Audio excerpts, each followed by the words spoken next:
JB crew, welcome back to another banger! Okay, man, we are back with another one. I've been asked to do more drum content, just like breaking down things and just responding back to drumming because that's what I do for a living. So I just typed in crazy drummers and this is when the videos come up. I don't know who this person is yet, but it says the craziest drum solo ever, so we gotta react to it. Full warning, the quality of this video is, I think this is from a while ago. It's like 480, so it's not the clearest, it's not me, it's just the video itself. So here we go. Once again, I don't know who this person is yet. Once I do, we'll shout them out because it's important that we always give credit where credit is due. So drum off, oh, okay. Aric Improta. So I don't know where you're from, but there we go. This person is this. And I'm hip to the drum off. The drum off is sponsored by Guitar Center. Essentially, it's just drummers themselves. If you're not hip to the drum offs, it's just like drummers who just showcase different talents. And they started incorporating electronics a while ago where I think they were requiring them to do it depending on where you go. And they have a tier system, like you can compete at the local level, then I think it goes regionals, and then I think you get to go to the worlds, and then we decide who the best drummer is. So there you go.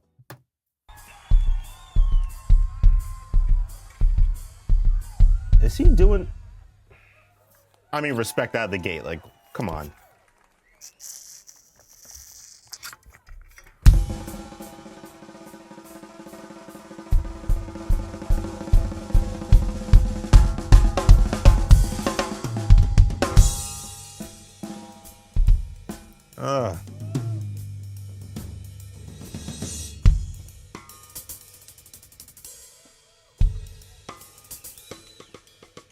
Nice.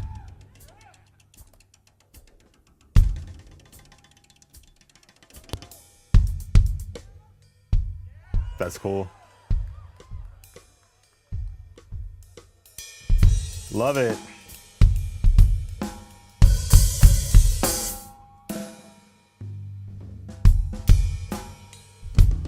Yeah, okay, so I'm sorry to start so early, but this is good. This is really great. And this is oftentimes why I honestly hate drum solos, and I know I don't say much about this on camera.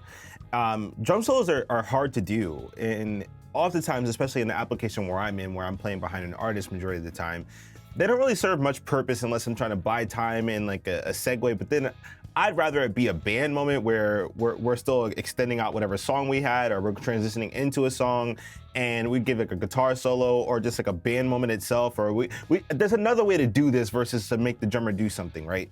Anyway, back to what just happened here.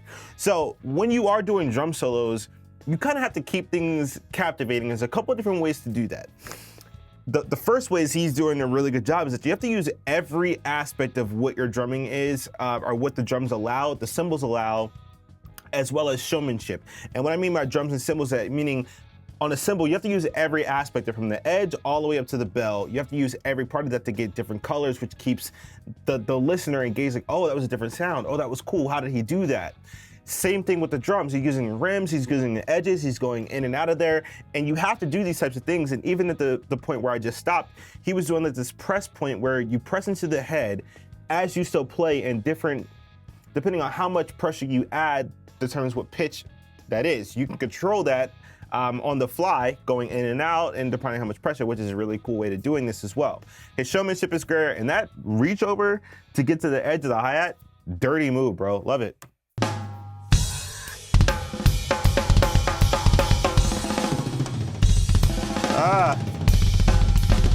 Ooh, double bass! Yeah. Oh, that's cool. Yeah. He's matching it, for those who aren't drummers.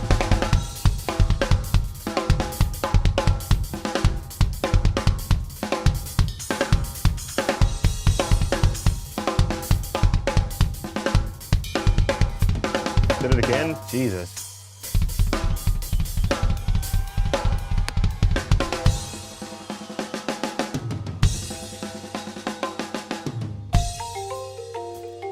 See, now, before we get into this section, when I said he's matching it, he was playing the rhythm that he was going to play with his feet on his hands first to say, cool, I can do this with my hands and my feet. That's one, it's a hard thing to do. You have to practice at that for a while, but it's also a dirty move to do as a drummer too. So shout out to you, my man. Super, super cool. And remember I said that they were required to use electronics at some point? Yeah, like I said, I'm not exactly sure, but I know they started incorporating it with the Roland Octopad, which is not there, but it's actually in a case over here. Anyway, so I think we're at that point, so cool.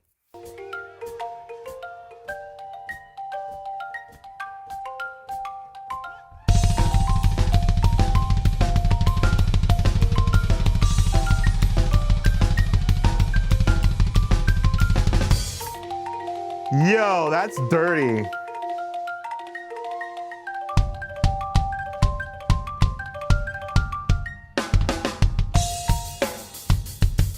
Ah, get back to it. Dun, dun.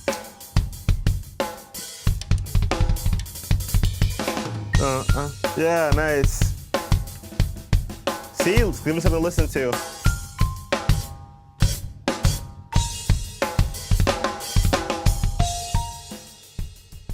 That's an interesting setup too.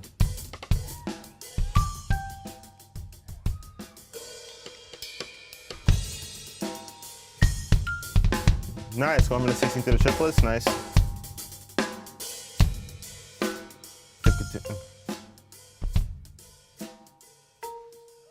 Nice. That was cool.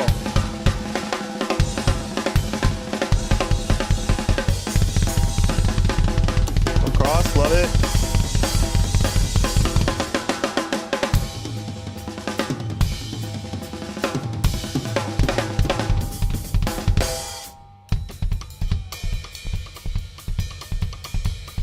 He's very aware, which is good.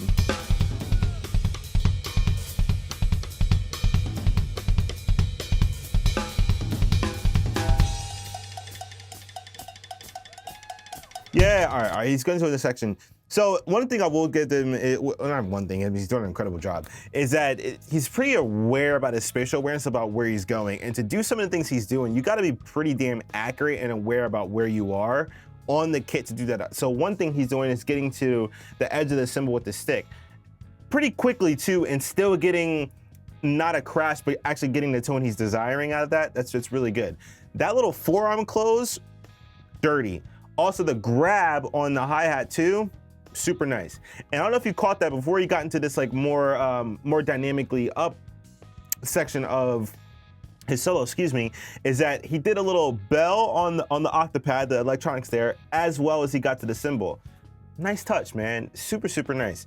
Yeah, there's a lot of cool stuff. It's a lot, right? It's a lot. Like try to do this for 5 minutes. Like you got to be a little more conditioned to do this. So let's keep going.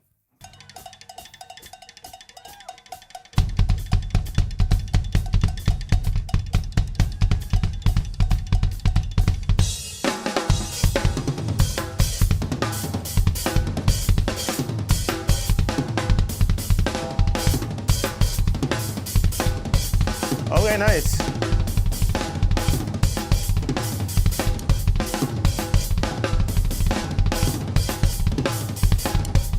Ah. Whoa.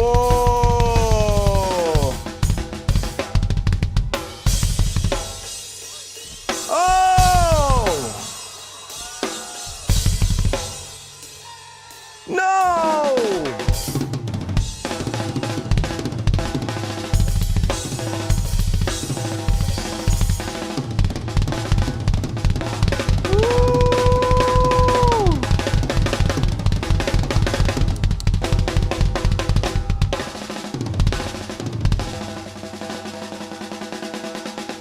Dude, that's so risky.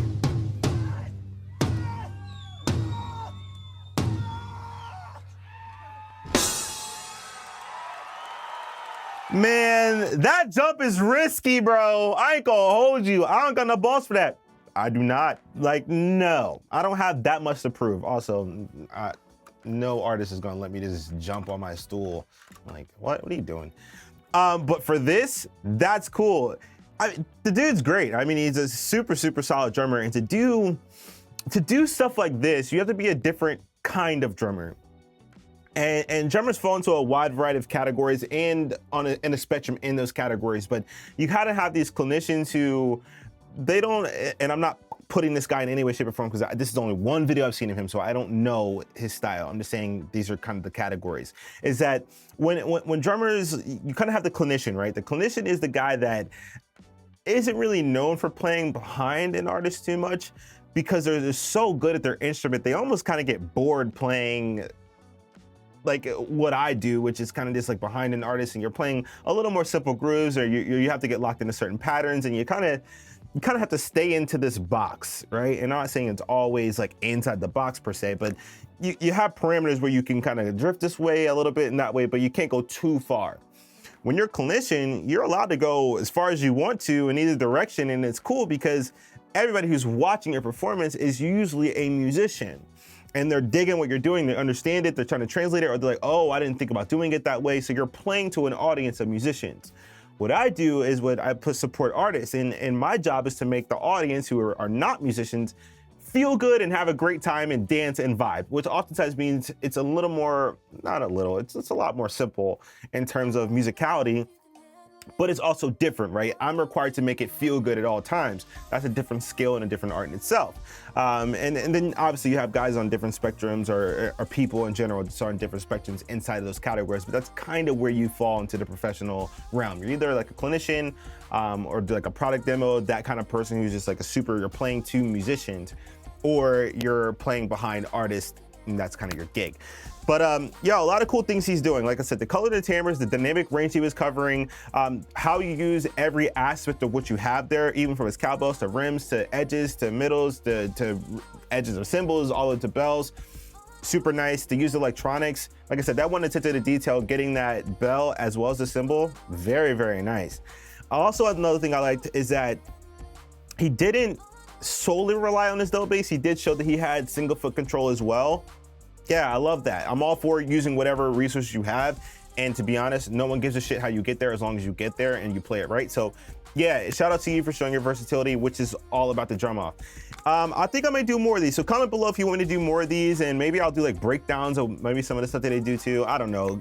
Throw out some suggestions in the comments and let me know. But shout out to him. I'm definitely gonna tag wherever this video came from in this video. Make sure you guys check that out as well. So that's it for me. So JB Crow, I appreciate you.